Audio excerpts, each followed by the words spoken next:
Hey, and welcome to the Drep and Stone podcast, a podcast where two friends raise a glass and have a conversation. I'm Nick. I'm Kyle. Kyle, so, you kind of lingered there. A little vibrato on that one, yeah. Sorry. You threw me off a little bit. Yeah. In terms of like summer and summer travel. Yep. Whenever this episode releases, I mean, people know, like when we record in the summer, time is mystery irrelevant. episode. I may or may not be across the pond, right? But right now, in terms of real time, I'm prepping for a relatively large vacation, right? In which I am going to the country of my heritage, and that's Scotland. Oh, I know. Right. Yeah. What are you It's thinking? way off. Ethiopia. Djibouti. Oh well, that's my favorite country. Sorry. Makes so much more sense. Scotland. Okay. Oh, right. So I'm doing a little bit of a grand tour, if you will. Yeah. I'm starting in the southern British Isles, and I'm moving to the northern British Isles. Where are you starting? The little like hamlet known as London. Oh, okay. Yeah, and then I'm taking Southern Isles southern British Isles of London. It's southern British-ish. Yeah, no, man, it is. Okay. I don't know if I call it an isle, Britain is an island. but London's not. No. Yep. I am starting in London. Yep. I'm going to take me a little steam train. It's probably not a steam train. Locomotive. Right. Choo choo. I'm gonna take me a train up to Edinburgh. Edinburgh. Nice. Yeah. Because it's not Gaelic. Sure. Probably. It's not Edinburgh. Edinburgh. What did I say? Edinburgh. Oh, Something like that. yeah. Well, that's what Edinburgh. it Bread and butter. Bread and butter. That's what I have. Bread and butter. Where that came Edinburgh. from? I got bread and butter in Edinburgh. And then we're gonna kind of take a car up through like Aberdeenshire in Scotland and over Shire. Over to Loch Ness, or as people know it as Loch Noise. Then we're gonna go to the Isle of Skye. And then anyway, so we're doing a whole thing. Yeah. But at some point, towards the end of this grand tour, Right. I'm gonna play golf. Ooh. Yeah, Nice. I was trying to play golf in the Highlands, and it just time wise doesn't work out. Right. So I booked a golf resort Yeah. outside of Glasgow. Yeah. Or Glasgow, Glasgow.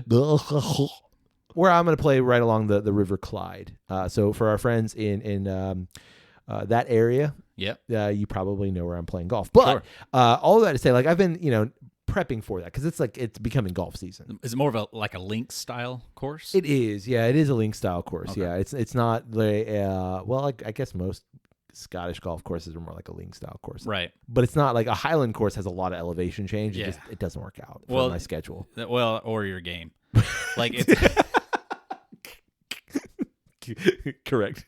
Thank you. because you don't have a lot of experience playing in Real golf. Well, no, not real golf, but just like the valleys and stuff of like you're 100 yards above the pin and listen, going down. I looked at one course and it was like there's like 7,000 feet of elevation change. I'm like, that's not for me. Yeah, I mean, and not that I have a lot, but it's like I did play one time up in New York, and like it's just a different thing. Oh, buddy. Like it's way more important to know your yardages. Yes. In that kind of a thing. Well, I was like looking at a flyover of this one course. I'm like, this place is beautiful. Right. And like the third hole was a par 5, but it was a par 5 with like 400 feet of elevation change. Right. From like I think you're hitting down on the green, and then you actually hit up or hitting down on the fairway and then up to the green. Yeah. So like it's massive change. I'm like, Yeah. This ain't for me. Yeah. Anyway, all that to say, because we're getting back into the summer golf season, Yeah. I've been kind of looking up some stuff, and I found this guy. You've probably seen him. His name is Speed Golf Rob. Okay. Speed Golf Rob on Instagram. Have you seen the pros do all that fancy stuff and just say what in the name of Henry Cotton are they doing? In their golf swings, they're going side to side, up and down and around, ending up with immense power. A lot of saliva. A lot of spit. Let me find like an earlier one. He's an angry elf. Well, but okay, so his name is Speed Golf Rob. Okay, and he plays golf. He's Irish. Surely. And he plays golf while running. So he takes 3 clubs, but like he's playing golf while running. So the dude can do an 18 whole round of golf in like an hour. Yeah, an hour. I think at 2 hours, something like that.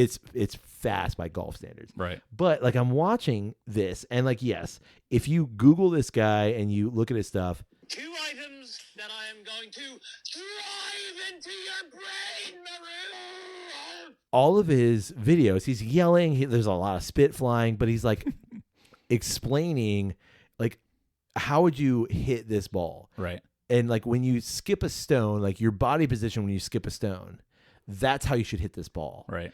And like it's just for some reason, obviously I haven't played or like implemented any of this, but like it makes sense. And he's just doing it in a stupid way, like yelling just because it's funny. Right. But like he's like, if you're gonna hit this tire, how would you hit this tire with this club? Right. You're not gonna like do all this fancy stuff. You're gonna do this. Right. And he's like, hit the golf ball this way. Right. And just getting your mind to think of it in a different way. Yeah, exactly. So I'm like, wow. Right. It's nothing that like I've never thought of before, but it's just exactly what you said. It's getting you to think about how do you do this thing that you've done maybe for many years at this point, but think about it in this way. Right. He's just presenting it in a funny manner, but think about it in this way. It's just like, wow, that's kind of cool. If the next time I play golf with you, if you're screaming like this guy, You're gonna love it even more. We're gonna break into the beers way quicker than we normally do. Nick, we haven't left the clubhouse yet. What's wrong? We're still on the first tee.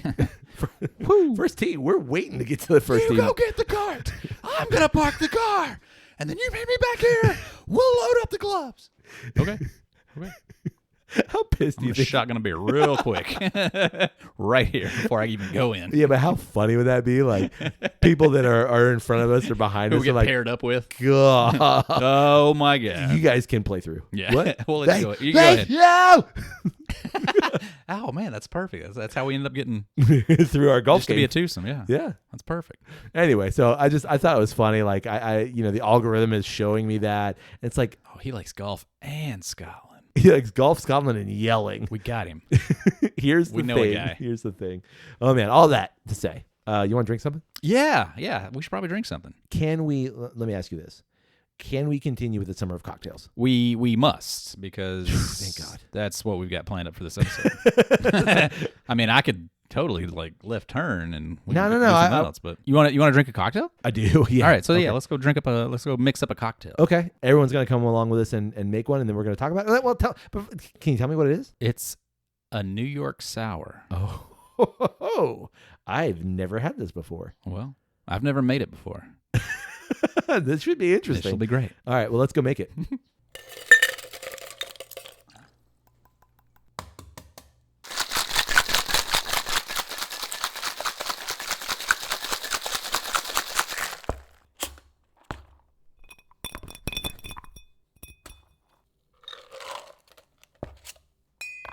Cocktail made. Got a drink, Kyle. This is pretty. Yeah. So, what is the New York Sour? So the New York sour is basically just a whiskey sour Okay. with a little pour of red wine on top. Yeah. So it makes like a little bit of a separation between the colors and everything. Makes a neat little. pretty It, little it like reminds me landscape. of a like tequila sunrise in a way. yeah, Like it kinda has that reverse or yeah something. or But yeah, but it's same kind of color palette. yeah, if you same will. kind of concept. So okay, you've got. I saw you put 2 ounces of bourbon. Yep. What bourbon did you use? For this, no, this was a rye. Oh, okay. This was the Michter's rye, single barrel rye. Ooh, we a little fancy here. Okay. Yeah, Then you used you juiced an entire lemon. I think the recipe called for 3/4 of an ounce. I think I did one full half lemon and then Yeah. like partial of another one. Okay. And then, but yeah, so there's some lemon juice. Gotcha. Yeah. And then I saw you put an egg white in Yeah, there. egg white, simple syrup. Okay, I saw that too. Yeah. A little bit of simple syrup, egg white. Give it a shake. Yeah. Get it nice and frothy, nice and thick and foamy. Right. Put ice in the shaker afterwards. Yep. And then ice in the glass. Yep. Strain over the ice. Okay. Then top that with a little bit of red wine. Yeah. I've Like, got a Cabernet Sauvignon. Maybe half an ounce. You were just pouring from the bottle. Yeah. I mean, just Yeah. like, to eye. Yeah. Yeah, Pour, just pour it over the back of the not a spoon, measure. which allows everything to kind of like settle on top. Yeah. Not just dump in there and, Right. and end up mixing around. Yeah. And then garnish it with a little Luxardo cherry. Oh man, ain't nothing better than Luxardo. It is fantastically pretty on the nose. because the red wine's a floater. I get a lot of red wine, Yeah. but there's like this really nice, crisp, citrusy note. Yeah. I think the lemon pops through. It totally does. It's like a bit of a spice though too. Yeah. And you didn't add any spices in this, but there's like a bit of a spicy note. That might be from the red wine Maybe the Luxardo. or the Luxardo, sure. Yeah. I got these big, thick ball ice cubes. Yeah. This is that's the right call. Yeah, and it wouldn't allow for the cherry to sink to the bottom. So it's kind of just mine sitting right there. sank. Oh, yours got through. Yeah, it finally got Yeah. got down there. Man. All right. Shall we? Yeah. Ooh. See, I think the right sip here is you got to get past the red wine. But Yeah. you want to mix the red wine and the actual drink. Right. Sip it. Take a big enough of a sip that you get some of both. Yeah. Man. Yeah. Not bad. That's pretty nice. What's nice about it is that it is the bright freshness of a whiskey sour. Yep. But then there's that like added jammy note of the red wine. Sure. And it adds a ton of complexity. Right. Man, that is fun sipping right there. Yeah. That's a fun little drink. Can't remember where I've had one. I feel like it was probably at the Springs. Sure. At Disney Springs. Had one, thought, oh man, that sounds interesting. And got it and absolutely loved it. Yeah. Like that's a fun drink. I know I want to make that at some point in time. Well, a whiskey sour is like, it's an easy drink, but it's a really like delicious, bright way to use a darker liquor. Right. You know, you think about a whiskey, like a whiskey can be complex. You add that lemon note, it's just like brightens the whole thing up. Maybe that's a spice is the Maybe. rye. Oh yeah. For sure. I didn't even think of Right? that. Yeah. But then you add that like just hint of the red wine on top. And Yeah. that totally changes it for the better, I think. I do too. Like, I've had a few whiskey sours here and there, and they're fine. To me, they're usually a little too tart. Yeah. And I think the red wine kind of just adds a little bit of that added sweetness, but just more of a complexity note to it. Sure. That just kind of gives it a little bit more of a rounded edge. Did you say what kind of red wine? Yes, I did. Okay. It's a Cabernet Sauvignon. Okay. I was like, are you going to say it? Okay. I mean, I already said it. The listeners knew. They sure, were but listening. to me. I forgot. No, I'm just kidding. Did the specs, like the original specs, say anything about like you have to use a Cab Sav, or did like Merlot's fine or whatever? It was more of a sweeter red wine. Okay. Was the suggestion? I briefly looked up like what's the best Yeah.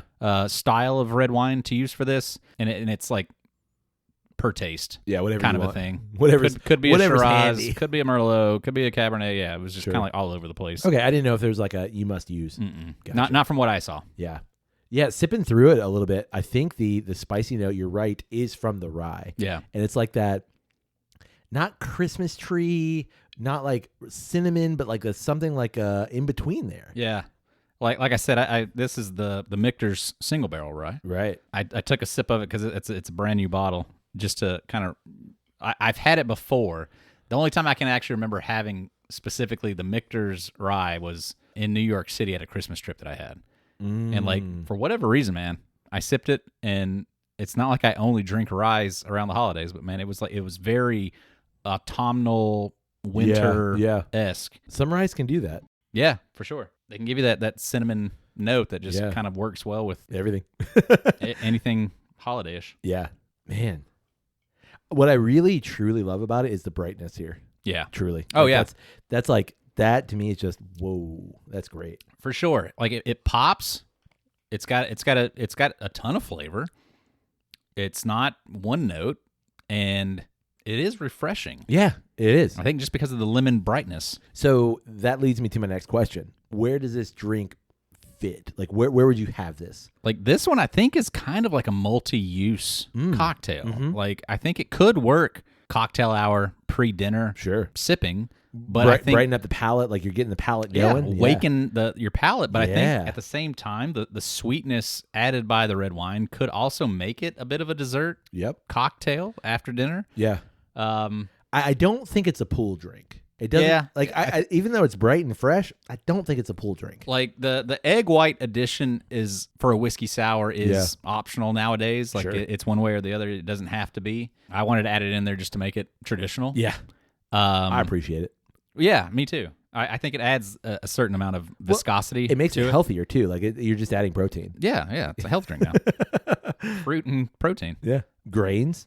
What's not to love? But I think it does make it a heavier drink. Yeah. So yeah, it's definitely not a pool side necessarily, depending on the pool party.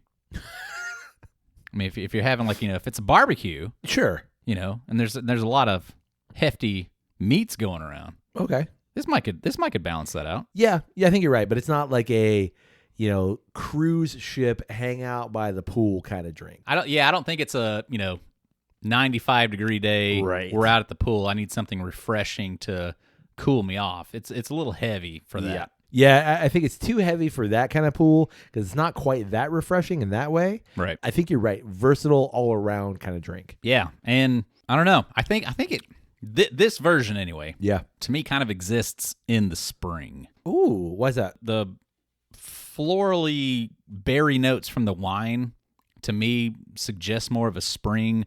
The bright lemon. That's just kind of where I'm like ideally placing it. Yeah. Certainly, I think it exists for the summer, and it's probably got enough heft to it that it could, survive winter. So yeah, it's a very versatile cocktail. Yeah, I agree completely. Yeah. That's fantastic. Yeah. And I think what's nice about it is that this is a cocktail that you could give to someone who is not a bourbon and or a rye fan and who just likes cocktails and mixed drinks. Right. And they would get this and they'd be like, "Oh, this is fantastic." Right. Because it not that it's masking the rye in our case, but it's not rye forward. Yeah, It's not highlighting it No. either. Like, I think you could do this with bourbon. You could pull this off with scotch. I think so. You know? Yeah, man, you put a peated scotch in this, that's going to change What's it that completely. gonna do? Yeah, Whoa. for sure. Yeah. Almost like is it a painkiller that has scotch? Penicillin? Penicillin, that's Yeah. what it is. Penicillin has I scotch. bought ginger because I want to do it. Penicillin, so good. I never had one. Oh, really? Mm-mm. We've got ourselves yet another delicious cocktail here. What shall we talk about? I've noticed a trend post-pandemic that like these things existed pre-pandemic, but I feel like they're on the rise. Okay.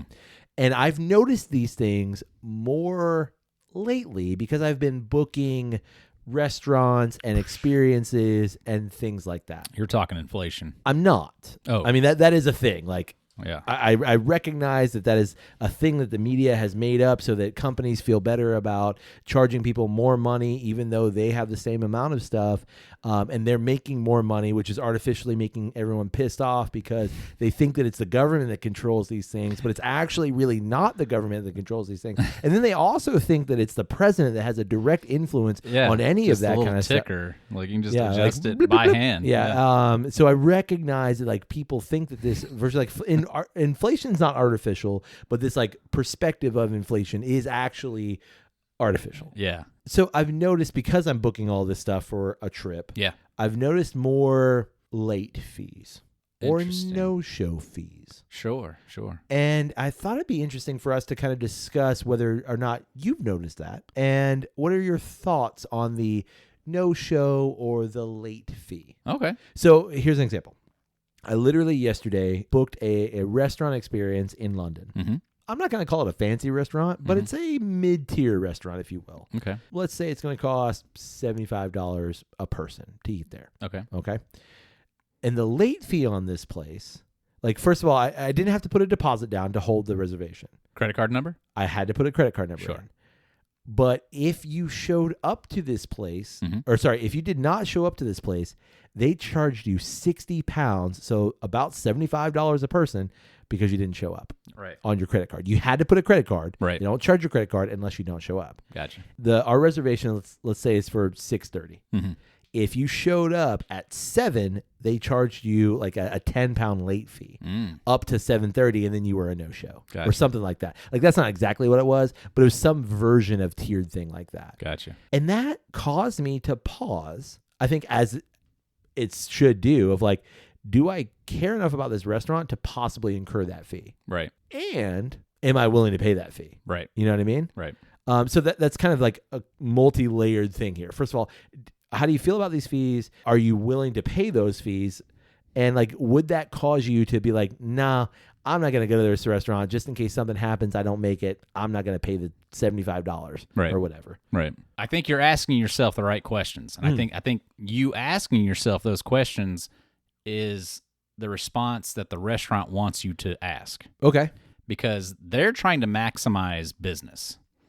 Sure. Like it's certainly in places like London, New York, Paris, like big booming metropolitans like that, certainly these places are trying to make as much money as they can. Right. And if it is a, mid to upper level establishment, they can only handle so many people a night. Right. And if you've made a reservation, you've agreed to, I will be there at this time, they're going to hold that spot for you.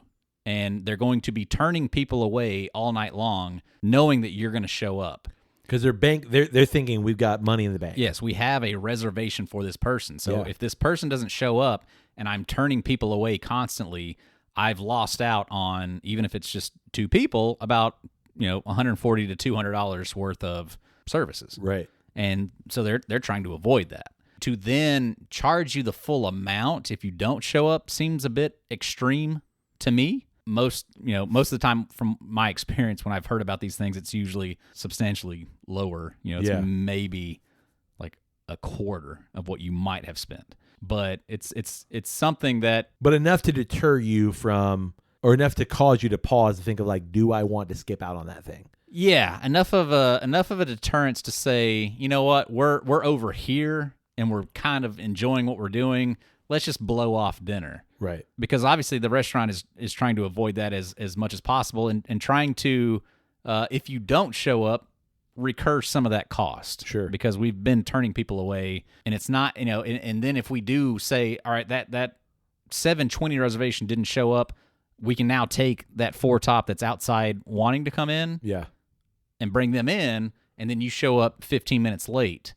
Well, we don't have a spot for you now because you're late. We can try to squeeze you in now and try to finagle things. Like, I get it. Yeah. I guess is more or less what I'm trying to say. And if the establishment is willing to say, if you don't show up, we're going to charge you 100% of the possible cost, they're just that confident in themselves to say that we're that good and we're going to get it regardless if you show up or not. Yeah, and I completely understand, especially like most of these places that are doing that are not, your big multinational kind of corporation restaurants. Right. Most of them not a chain, more than likely. Right. Most of them are, mom and pop or small franchise kind of things. So you're right. They're trying to recoup lost cost, or really they're trying to prevent lost income. Yes. For sure. Yeah. So in me, as you said, it's a cause for pause. Do you think that turns away people? They're like, no, I'm not going to go to, even though I think this might be a great experience,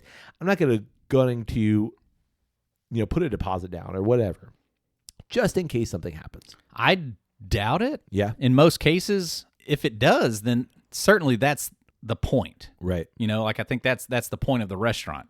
I remember when we went to DC a few months ago, there was a place that I wanted to go have a dinner at, but they were booked solid. And the day that I was wanting to go, none of the times that they had available worked with our scheduling plans. Sure. So, we didn't get to go there. And I think that's just kind of part of it. I think most of these places, if they're putting that kind of a policy in place, they know that either they'll get somebody that walks up and will take the spot of the no-show, but then they also get to charge the no-show, and also we're still going to make our money because we brought in another table. I think they've got it covered. Yeah.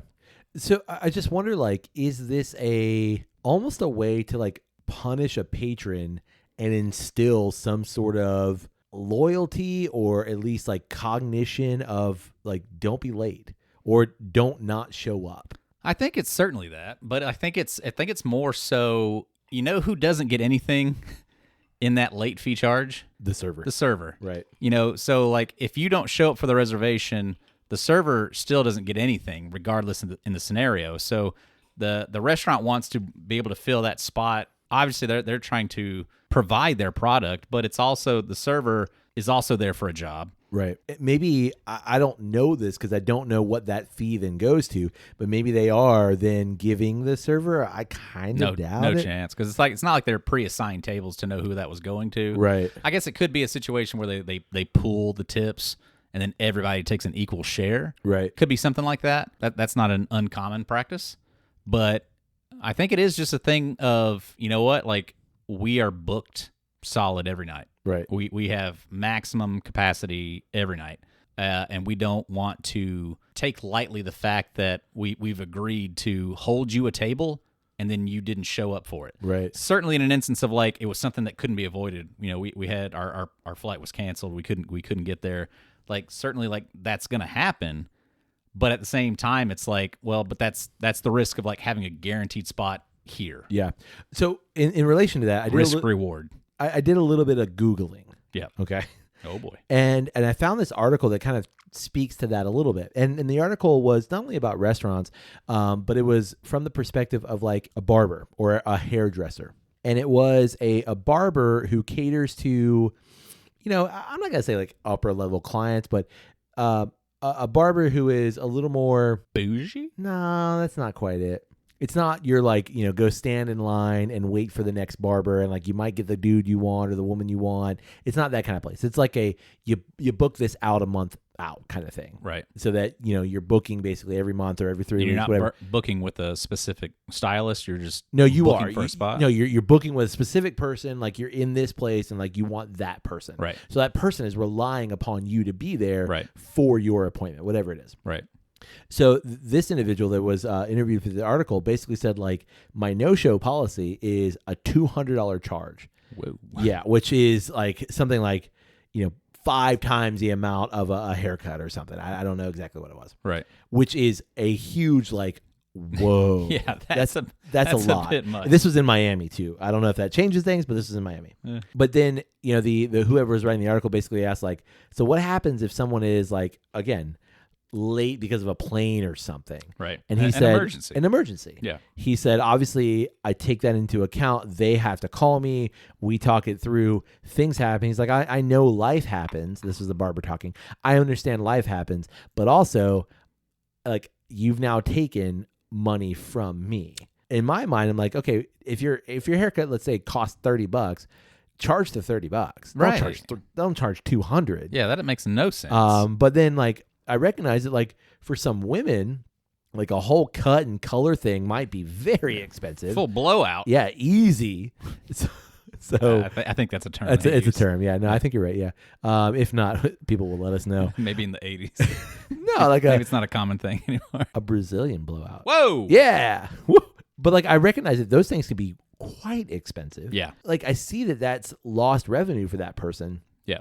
But also like emergencies happen. Right. So then, you know, he was like, the person being interviewed was like, and I recognize that. People just talk to me, we work it out, we move on. Right. But also, what is an emergency? Right. So then it becomes like, well, an emergency is not like, oh, man, I'm so sorry. I'm stuck in traffic. I disagree. Yeah. Like, so then he has the possibility of like, well, that's not an emergency. Yeah, it's not my emergency. Yeah, like you left 20 minutes late. Like, yeah, bummer. So sad. Yeah. You know, so what constitutes an emergency? I think like what this does is it provides the benefit of the person offering the service, but then it also puts the patron in a really awkward situation too, in some cases. Right. Yeah. I mean, I would certainly think that on just about any occasion that something happens and you are given that charge of missing and still paying, it's going to make you second guess, do I return? Right. My assumption is most of these places in terms of restaurants don't really have to worry about that. Yeah. They're probably high end enough that like everybody's trying to get there anyway. Yeah. We don't have, you know, our usuals. Yeah. You know, we don't have like the local regular, clientele right. that like comes in every weekend kind of a thing. They're not worried about it. They just need the money to continue doing the thing that they do. I would feel like a barber would be a little bit different in that aspect. I feel like that's a little bit more of a, you know, I don't go on vacation and get a haircut. Right. You know, like my business is going to be reliant upon locals and right. And repeat customers. Most people, like a stylist or a barber or whatever, like you find someone you like and like that's who you go to. Right. So, but at the same time, like if that happened, if my barber was unwilling to understand, bro, like interstate was shut down, I couldn't get here. Yeah. And was unwilling to like move on that, cool, we're done, and I'll find another guy. See, I mean, I see it that kind of depends on the business model and their aspect of it, I guess. Yeah. I see the upsides and I see the downsides here. Yeah. I mean, certainly, like, if it's a restaurant that, like, is not necessarily reliant upon travel, Yeah. probably a bad policy. But if it is, then I see it making a lot of sense, and it's like a guarantee of, like, we can't, if a flight gets canceled, we can't take a hit for that. Right. And I kind of get that too. I think, like, also, the rise of this comes from like ease of pay kind of things. Like, you can set this up in reservations, and it's very easy to ask for a credit card number. It's very easy to charge your credit card. So it's like all of this kind of like the machinations behind that, I just find really interesting. And like, I mean, not that I would ever do this, but there are gift card credit cards that you can put that number in. And yeah. Smart. Not that I would do that, but I'm just saying, Wink, wink. as long as it has some money on it, you can do that. It'll work. Yeah. That's brilliant. Yeah. Good to know. Well, now that I've said that, everyone's like, oh, I just happen to have a few cents left on that. Yeah, it's got 13 Starbucks card. cents. Exactly. No, it's got to be one of those like Visa cards. Oh, yeah. Yeah, Amex. something like that. Yeah. Yeah.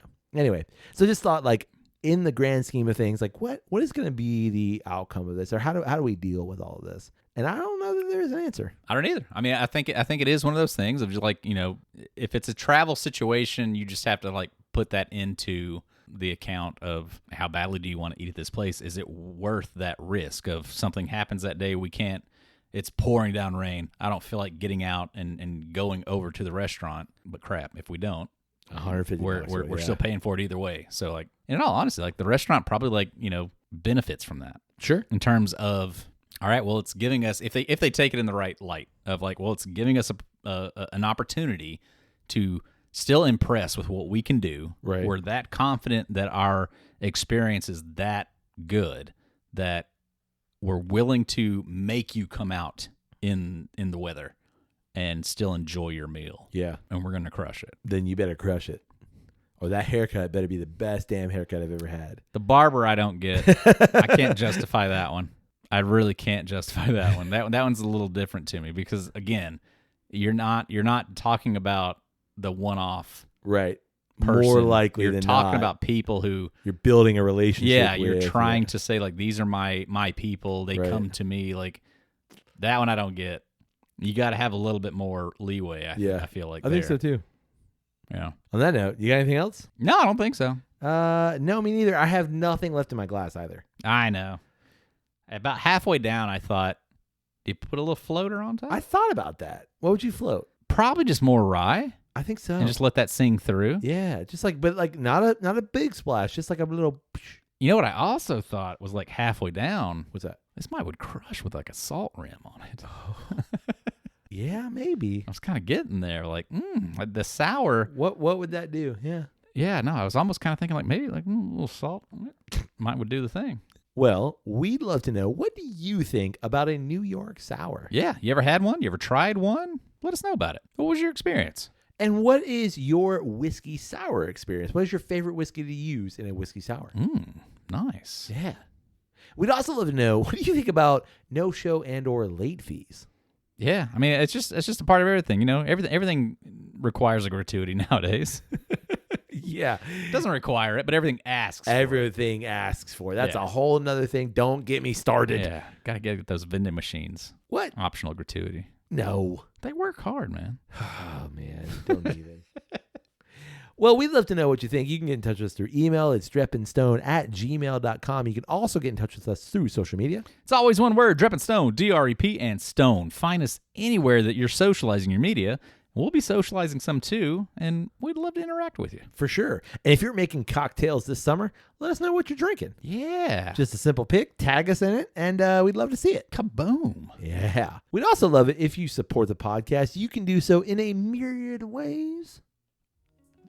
First way, Yeah. you can rate Drep and Stone wherever it is you find great podcasts like this one. Man, we love thumbs ups, stars, recommendations, kind words. Way number 2, Yeah. you can support us on Patreon. That's patreon.com/drepandstone. Helps keep the AC on. Yeah, and you get to see the secret content. Steamy stuff. Yeah. Behind the scenes. Yeah. Only for our fans. When we remember to post stuff. You can also support us and support yourself by grabbing yourself a couple of bottles on Flaviar, flaviar.com, and you use the promo code DSP10, DSP10. Yeah. It saves you a little bit of money and helps further the podcast. Yeah, and you get to try new stuff. Exactly. We just got a delivery from Flaviar not that long ago. Love it. It was full of scotch and some bourbon. I mean, all good things. Ain't nothing wrong there. Love it. You can also support Drummond Stone by telling someone about the podcast. Yeah, just spreading the news. Hey, this is a great podcast. They do really cool cocktails. Give it a listen. And you put that all in a tattoo on your upper leg. So when you're at the beach, Inner thigh? Outer thigh? Yeah. Outer thigh. More people are going to see it. Sure. Inner thigh is going to be But a the more people that matter connection. are going to see it. Correct. But outer thigh is more. Yeah, more people are going to see it, but the people that matter is inner thigh. Yeah. Whew. On that note, Yeah? may your glass overflow. And your ass never show. Cheers, buddy. Cheers.